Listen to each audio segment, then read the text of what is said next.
Okay, well, we're pretty darn close to 2:03, so I'm gonna get started. So, welcome everyone to the Public Librarians Monthly Chat.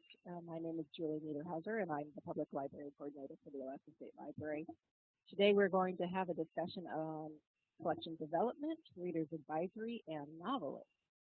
Given that this webinar is only an hour long, we won't be able to cover any or all of these topics in great depth, but hopefully we will be able to share some tips, resources, and strategies that you may find useful.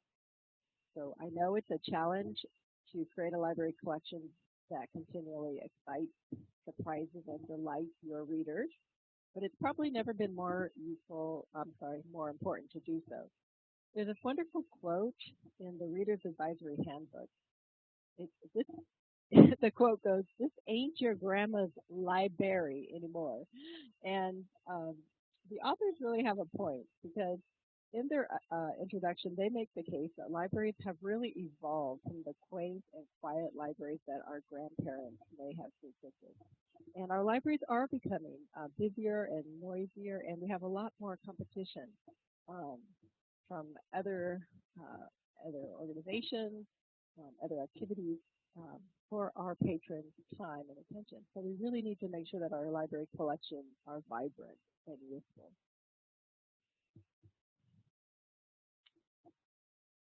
So many of you may be familiar with the 5 laws of library science that was proposed back in 1931.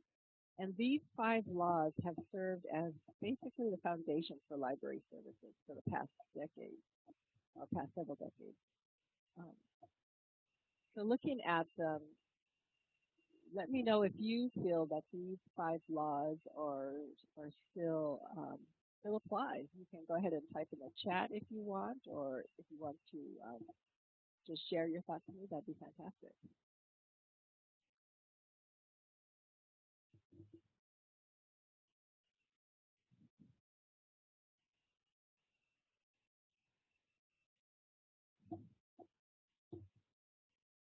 Well, there have been several proposed variants to these 5 laws.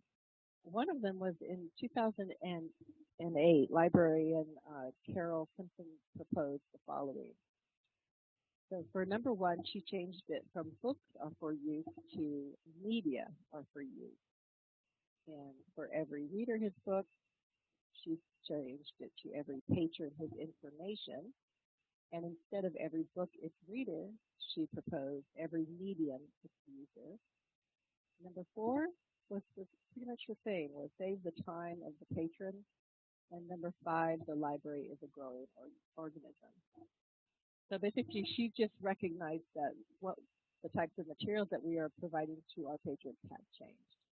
So personally, I feel that regardless of how these laws are phrased, that it really is important that libraries continue to provide materials that our community members can use and find useful, and that we are also very efficient in how we provide our services, and that we grow our services and collections so they meet the changing needs of our patrons.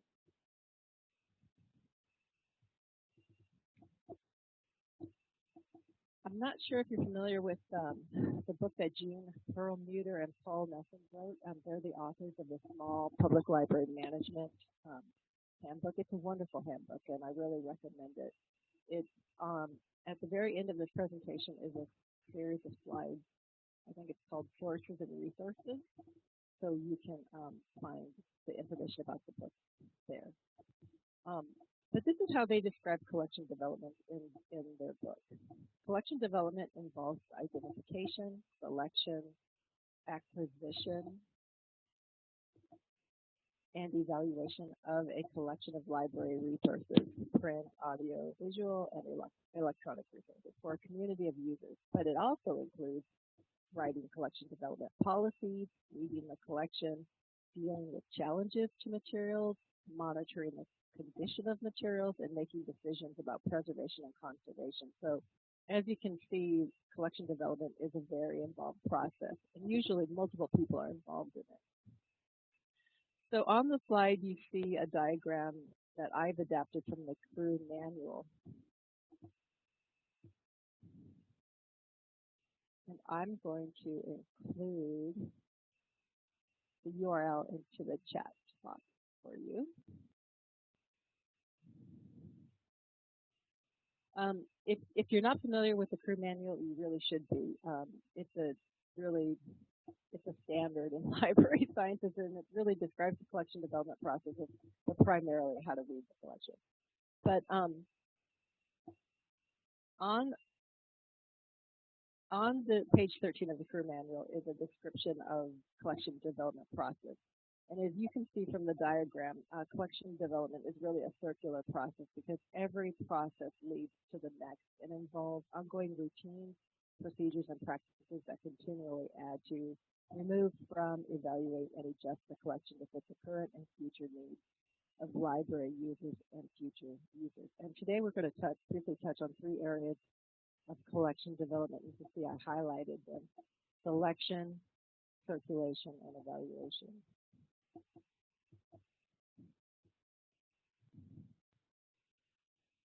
So, Kimberly, since you're my one and only patron, I will ask you this.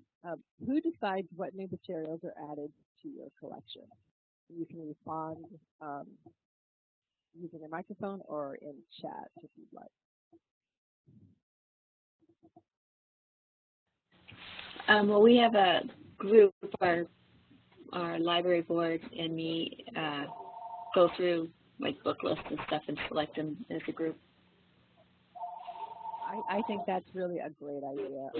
Selection is really the first step in collection development process, and your library's collection development policy, it should really specify who has the primary responsibility for selecting materials for your library and also how those decisions are made.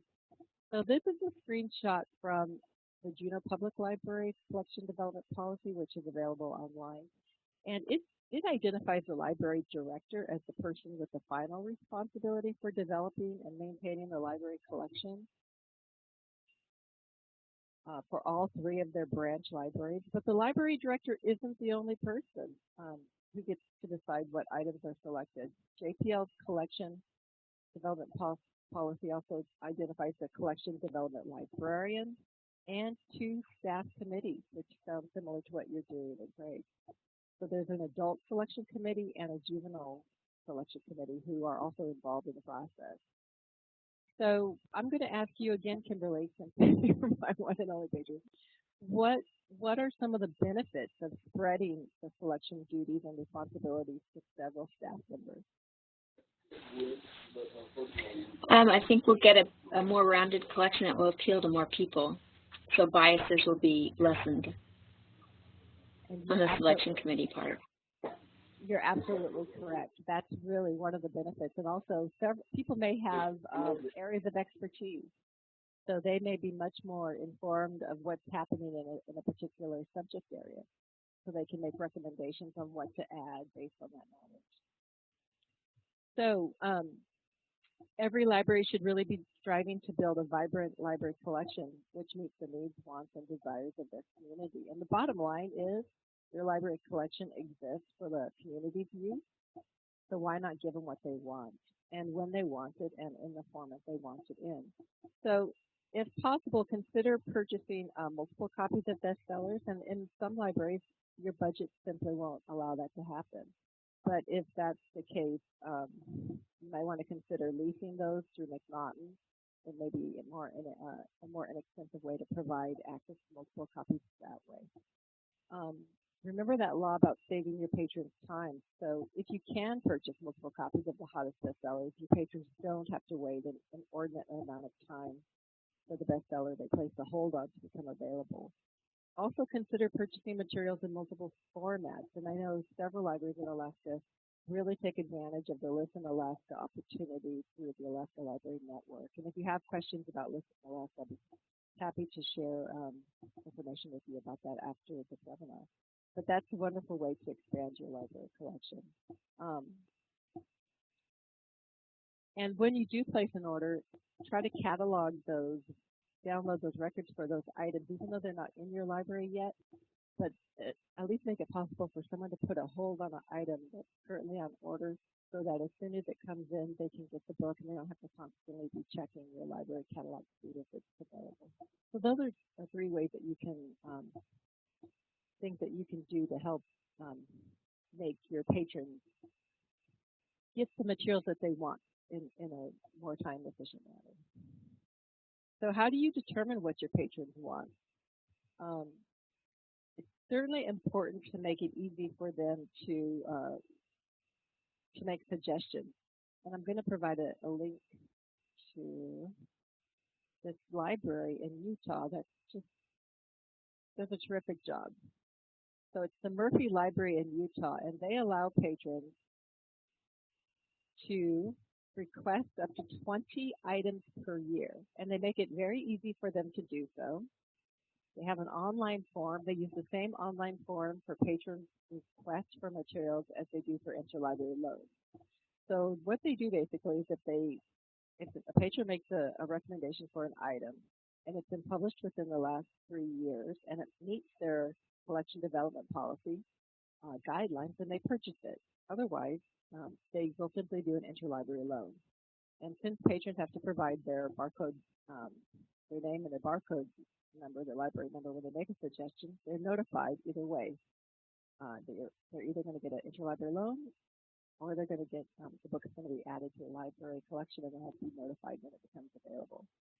So what I really like about this is that this form doesn't require the patron to justify why they want an item added to a library collection. And I've seen many forms that do that. It's basically kind of feels like the librarians are putting their hands on their hips, and it's like, okay, prove that that you are going to request something that's worthy enough to be added to our collection. And I just think that's the wrong message. I think, again, the library collection is for the patron's use, and it should meet their needs. And as long as it falls within the collection development guidelines, they ought to be able to make a recommendation on what's added to the collection.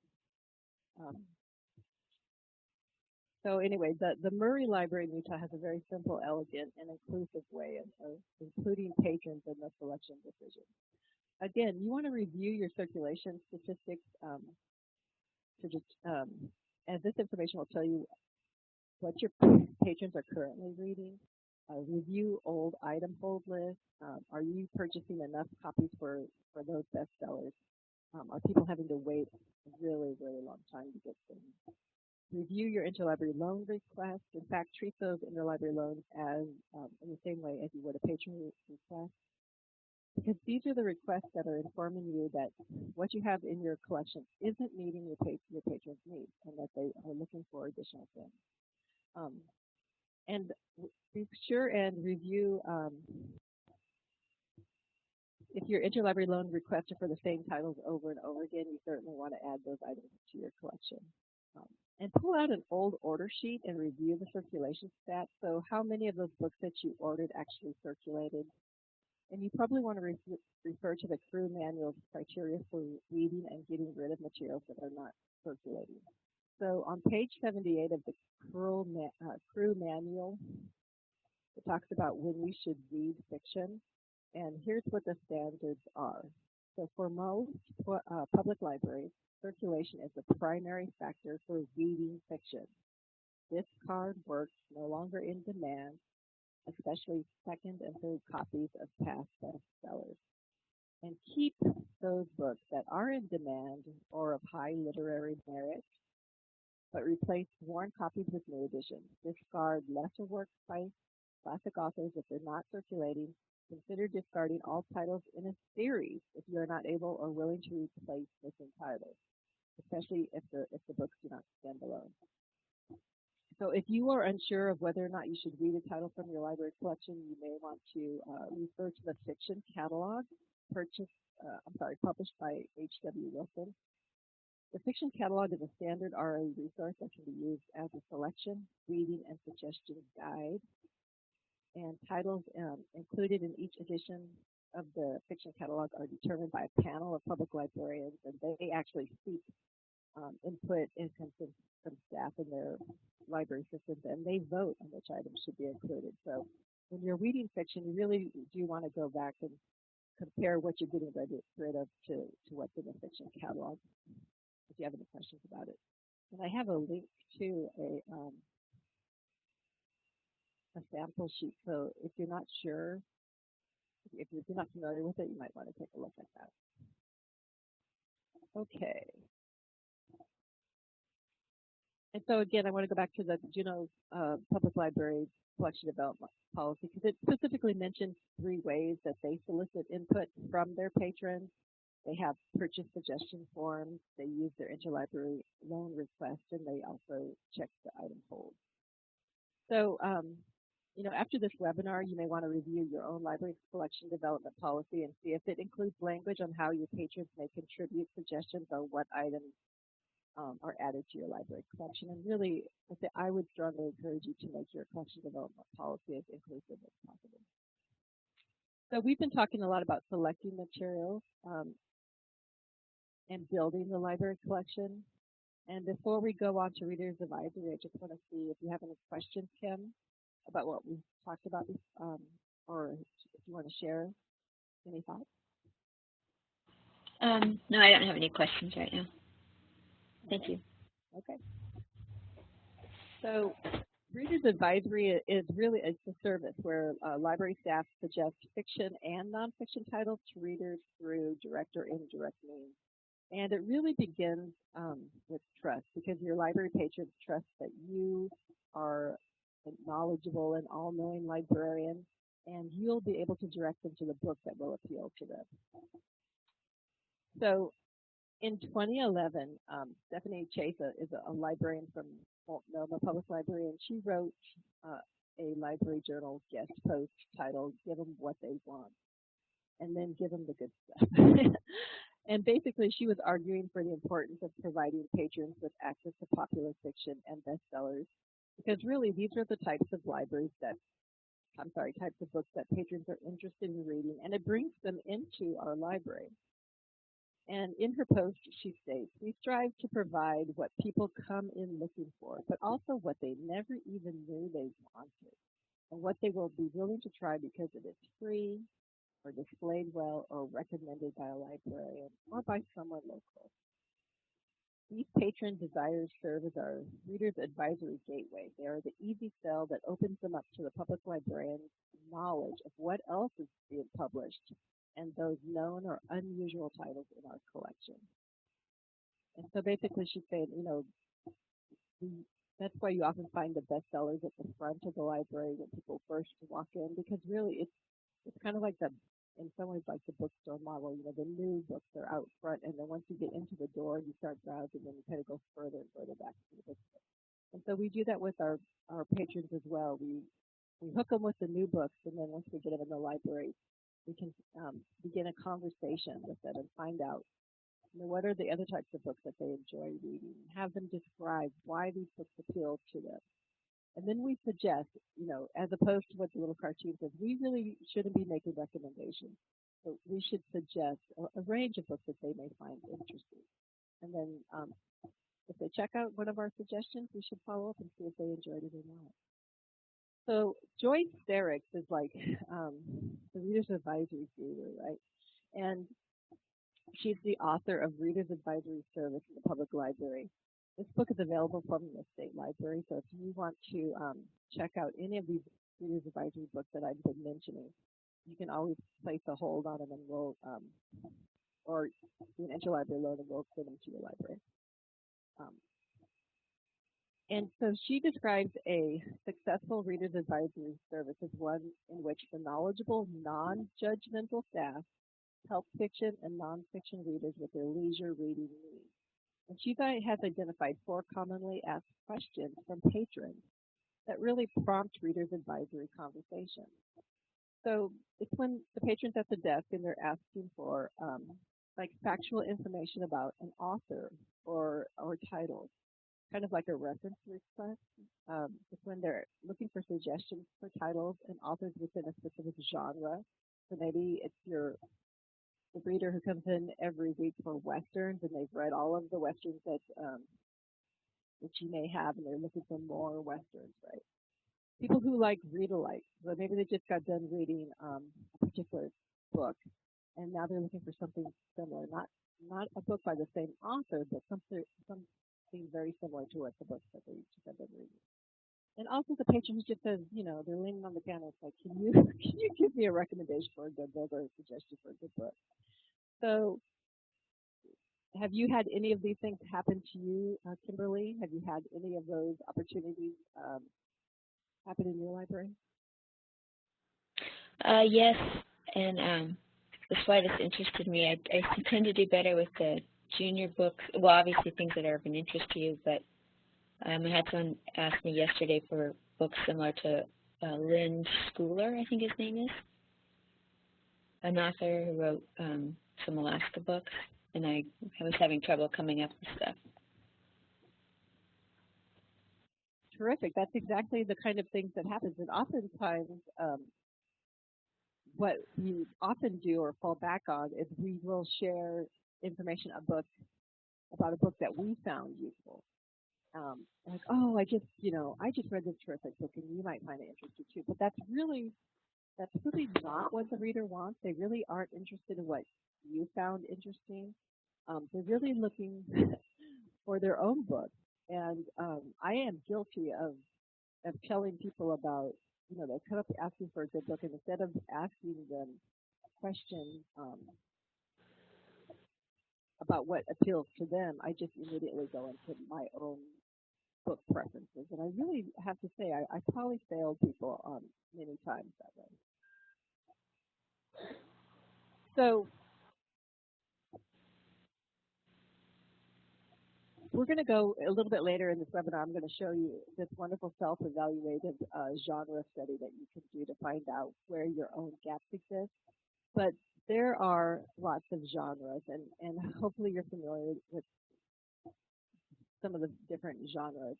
I've listed a few here: fantasy, historical fiction, horror, romance, science fiction, women's fiction. Can you think of any other genres? Mystery. Absolutely. That's one of my favorite ones. Yeah, Me absolutely. too. So humor, westerns, dystopias, mysteries.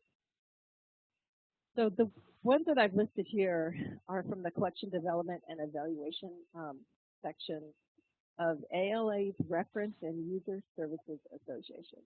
So the short acronym is CODES, and CODES publishes an annual reading list highlighting outstanding genre fiction in 8 categories, and these are the 8 categories. Now, of course, these are not all of the categories of genre; they're just the 8 that they highlight. And they announced their list during ALA Midwinter meeting in January. So one of the first things when it comes to readers advisory is just becoming aware of the different genres. And Novelist has some wonderful readers advisory tools, and we'll explore some of those. But using a list like the one produced by Code, if you print it out and have it available at your desk, at least if someone comes up with and they ask you for a recommendation within one of these genres, you can at least point them to the best book of the year. And that list that Codes publishes also has other titles within the genre, recommendations, and other highlighted.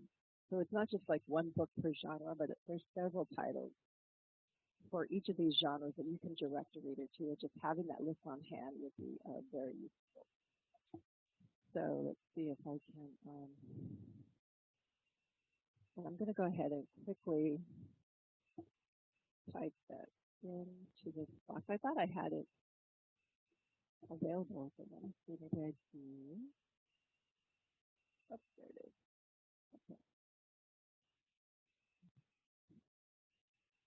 Okay.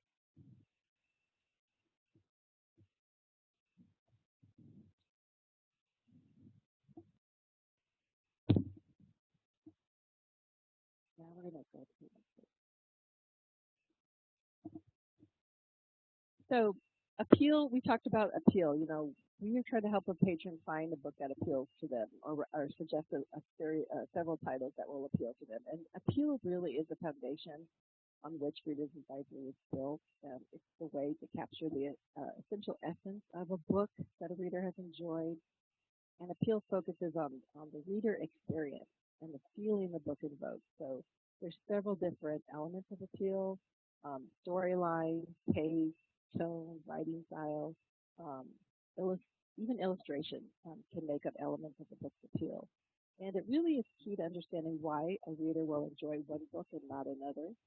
So novelists have created this really handy guide. It's called The Secret Language of Books, and a guide to appeal. And it's designed to help you, the librarian, match a reader to a book by providing you with descriptions of the multiple elements that make up appeal and a vocabulary to use with the reader. I think this is probably personally an area that I struggle with a lot. I know why I enjoy a book, but I can't always articulate it to somebody else. And so I'm sure I'm not the only person who's experienced that. Um, but by going through the guide, and you can actually request that novelists send for free hard book copies of this little booklet, or you can even download it and have it, printed off at your own library. I found this really fascinating, and I would encourage you to kind of go through it and become familiar with the different elements of appeal. The ones that I have in bold, these are the ones that the novelist actually uses in its database, because you can actually browse by appeal elements in Novelist. So you can do a search by storyline or by tone or by pacing, and we'll demonstrate that in a few minutes. But let me go and provide you with that link.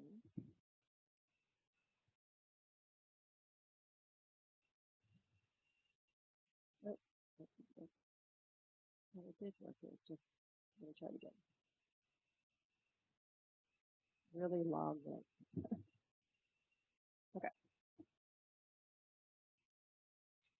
So there's this really great quote by Stephanie Matta from A Few Good Books, and she says, the reader's advisor relationship, it's based not on what the librarian's definition of a good book entails, but it is the process of connecting the reader to books that may appeal to his or her preferences. And the interaction becomes one of suggesting books that might meet the reader's needs and allowing the reader to make the decision and final selection. So looking at the process as one of suggestion rather than recommendation really facilitates the professional relationship between the library and the reader and puts the reader's taste and the mode at the center of interaction. So I think appeal is all about finding out what they're looking for. So now we're going to go ahead and go into Novelist, but first I wanted to just show you some quick screenshots before I actually share my browser with you. So Novelist, as you can see, this is a screenshot. You can browse by genre and by appeal and by award winners. And here is the book, and you can see it has these different appeal elements highlighted. So this is a character, this is The Daughters of Mars, and the storyline is character driven. It's a leisurely paced book. It's bittersweet, bleak, romantic, a strong sense of place, and the writing style is richly detailed. Okay, so these are just some examples of what we're talking about when we talk about appeal. Okay, so before we go to Novelist, just one more thing about the steps to becoming a reader's advisory expert. It's important to read, obviously, to talk to other readers, to monitor the major bestseller list. I'm sure you're probably already doing that. And I've listed a few on the next slide shot. Know your genres. And so, we'll talk about how novelists can help you know your genres. Listen to public radio, because I can tell you how many times I had people come up to me and say, I just heard this book review on the public radio. And of course, they're also available online. So if you can't actually listen to them, you can go to the website. But your local newspaper also has probably book reviews. I know Capital City Weekly does. Do you have some other suggestions?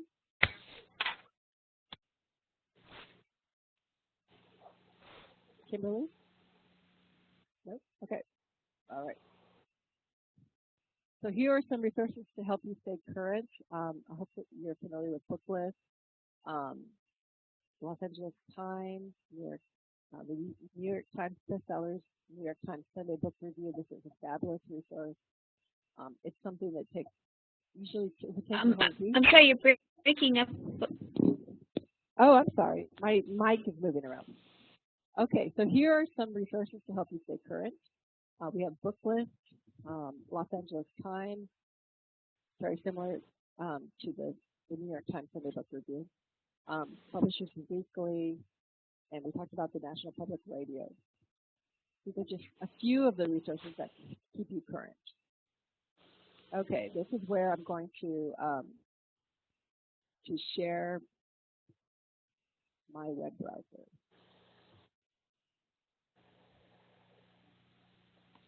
Okay, Kimberly, I can't see the screen anymore. All I can see is my desktop. So hopefully you can see we have the Alaska State Library webpage. Can you see that? Yes. So if you go to Librarians, you'll see that Novelist is found right under Library Resources. So we just went to Librarians and we went to Novelist.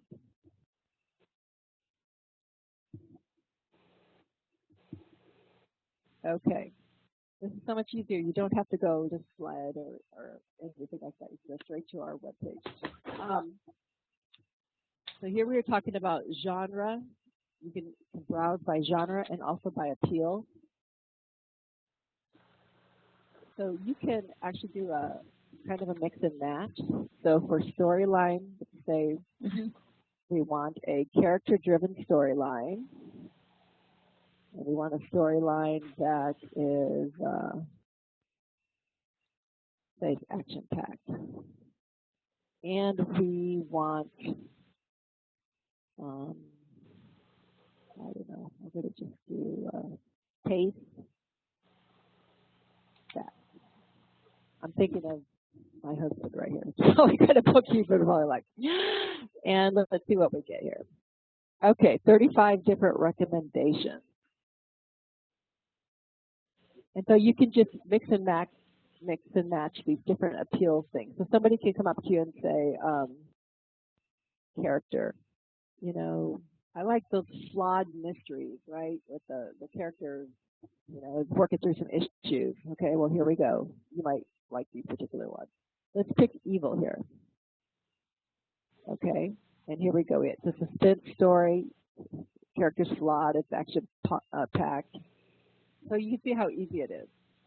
So we can always, when somebody comes up and is asking for a recommendation, you can say, you know, after having a conversation with them, well, let's, you know, are you familiar with Novelist? Let me show you how it works. You know, you can either walk them through this with them, or if you're busy, you can say, you know, would you mind if I work on this and get back to you? I want to, you know, do a real good thorough search for you and come up with a good list, and I'll, you know, send it to you by email or call you back or whatever. Okay, now we're going to go to the Reader's Advisory, because this really is what we want to talk about. So this toolbox it's really useful. I have to say, getting prepared for this workshop or webinar, I really learned a lot myself about what's available here. The first thing I would recommend that you do, and you do this with your staff, is to take this the AART Popular Fiction List.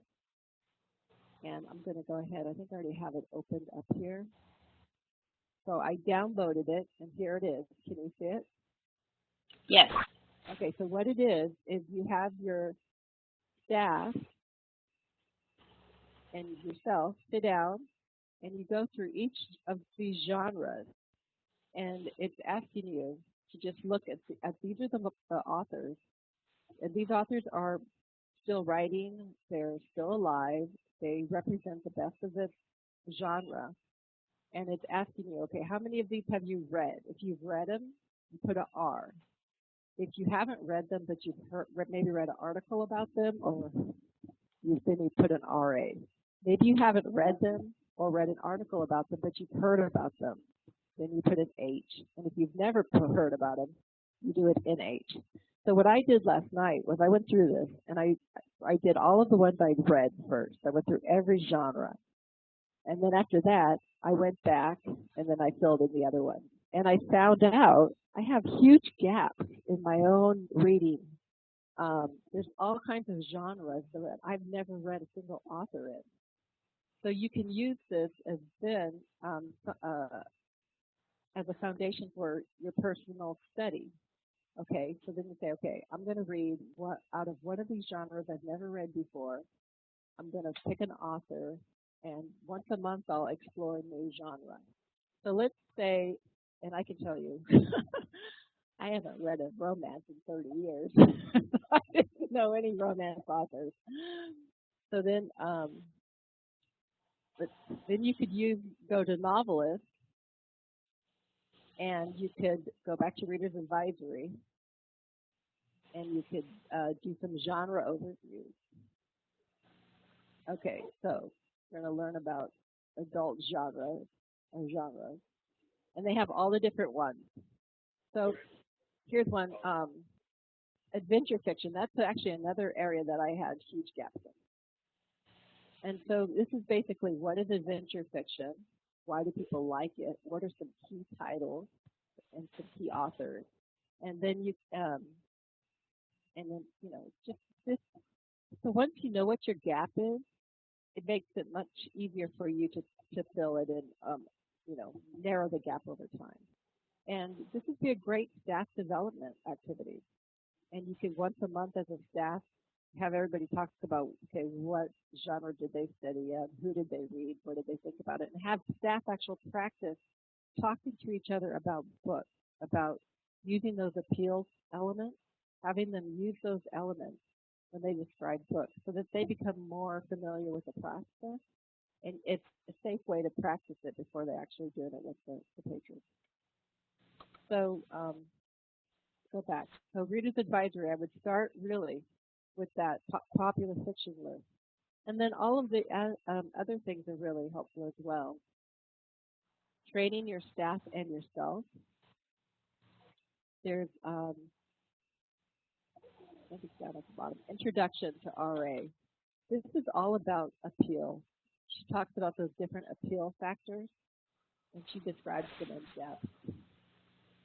Pacing, characterization, language, setting, detail, things like that. Because really, once you can understand why those books appeal to people, then you can always recommend them.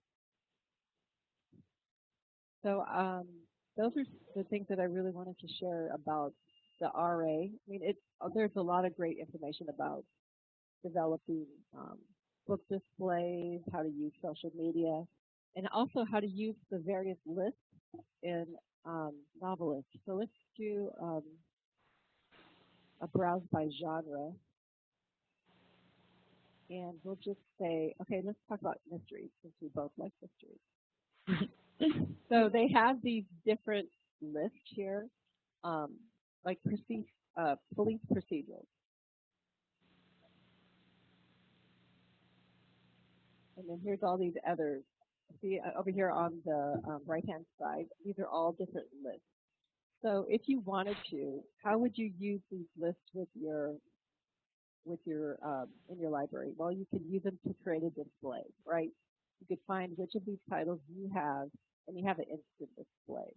You could create bookmarks to have in your library. You could post the list on Facebook. Say, come up with a really great tagline and then direct them to these lists of titles. You could, if you have a Twitter account, you could say, look, we're highlighting books on these particular subject area here. So these lists can be used in multiple ways. And Novelist just makes it really hugely easy to do so. So my phone is ringing, but I'm going to ignore it. So any questions about Novelist and the Reader's Advisory resources? I can see I'm going to spend a lot of time trying to get familiar with this. Really, it's so much fun, and once you start getting into it, um, it's it's I don't know, it's a wonderful, wonderful resource. I think it's really underused statewide. They also have some tutorials that you can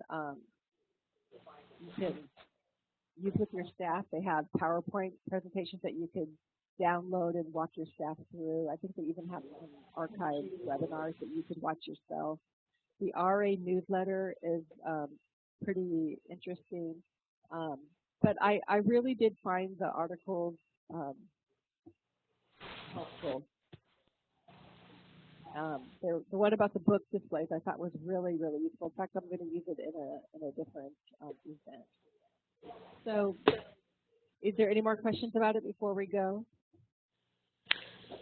No, I don't think so. I'm kind of excited to look at that fiction list and take that little quiz. Oh, absolutely. And I think that's a wonderful, wonderful resource. And there's a lot of categories that I wasn't even familiar with. One of them was urban lit. And when you go through it, if you've worked in a library, it's like, sure, I've heard about Sue Miller and Anna Quinlan. I actually read Anna Quinlan, but I don't think I've ever read anything by Anita Shreve. I mean, you just realize that there's just so many wonderful authors out there that you haven't explored. So I'm going to stop sharing and go to no questions. These are the resources. I'm going to have the PowerPoint presentation put on the web as well as we have archived, a place for archived webinars, but also have the PowerPoint so people can just come and look at the sources and resources without having to watch the whole thing. So thanks, Kimberly, for being my participant today. It was nice to talk to you. Thank you very much. I'm learning a lot. Okay, great. Well, if you have any questions, please give me a call. Okay, thank you. Have a good day. You too. Bye-bye.